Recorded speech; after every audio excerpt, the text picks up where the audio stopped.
After November 5th of last year, everyone was saying we need a Joe Rogan of the left in order to compete. And it wasn't just the talking heads on television, it was really the grassroots. Everyday people saying like, hey, look what happened. Donald Trump did all these podcasts, the Trump campaign did all these podcasts, and the Harris campaign did like one or two, and that's why the Harris campaign lost the election.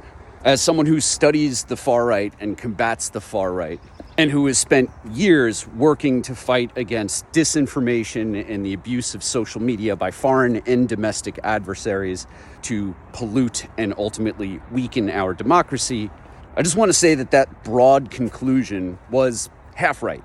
Let's start with what people are getting wrong. There can be no Joe Rogan of the left. Joe Rogan is not a political figure. He should not be assigned to a political spectrum as if that's the primary purpose of his show.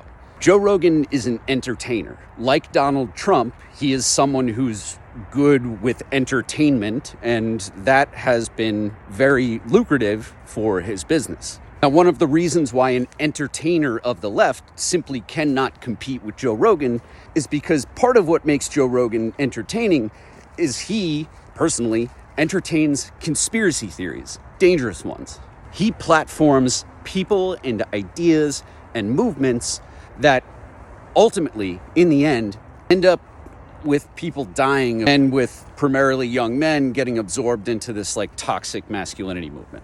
So whether it's the establishment, like the party, the DNC, or grassroots, leftists, liberals, progressives, whatever you want to call them, none of us want to live in a world where we're promoting or encouraging entertainers on the left to do the same thing that Joe Rogan and Donald Trump do, which is tell lies, half-truths, myths, and dangerous conspiracy theories to build a following and make money. But here's where the left was right after November 5th. The right over the last, as long as I've been alive and longer, from AM radio on, the political right has recognized the value of entertainment.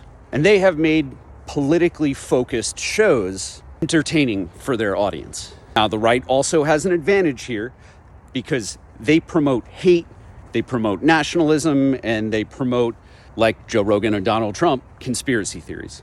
Where the left has gone wrong is the left hasn't made political content that is entertaining. The left has been hyper-focused on producing like top-tier, highly produced, party-approved, poll-tested shows with messaging that is like perfect. So I'm saying this as someone who studies disinformation, politics, policy, how movements are built, and how narratives online spread.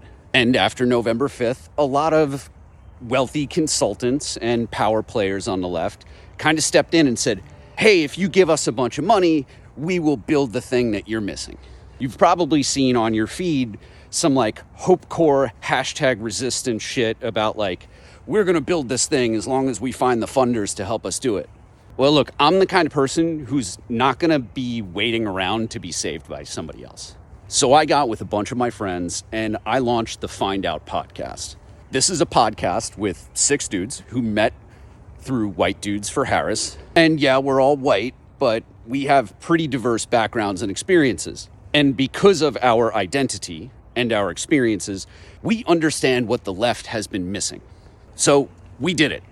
2 weeks ago, we launched our first episode. We have almost 100,000 downloads and video views on this podcast, which frankly is unheard of. Not just for 6 like totally random guys who are starting a podcast, but for any podcasts. The week of our launch, we jumped up in the charts ahead of guys like Gavin Newsom, the governor of California, who is a celebrity, who is a millionaire and had the backing of a lot of infrastructure. We also jumped ahead of most of the far-right propagandists whose names you probably know, like Charlie Kirk, Candace Owens, Ben Shapiro, Tim Pool.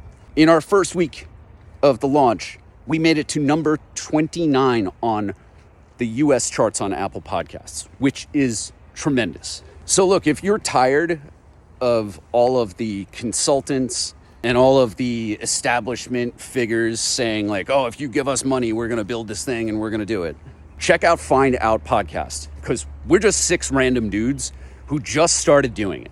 We're getting real about politics. Yes, some of us are experts on policy, but we're not making a podcast that's like sitting in a college classroom. Our goals are education, impact, and entertainment.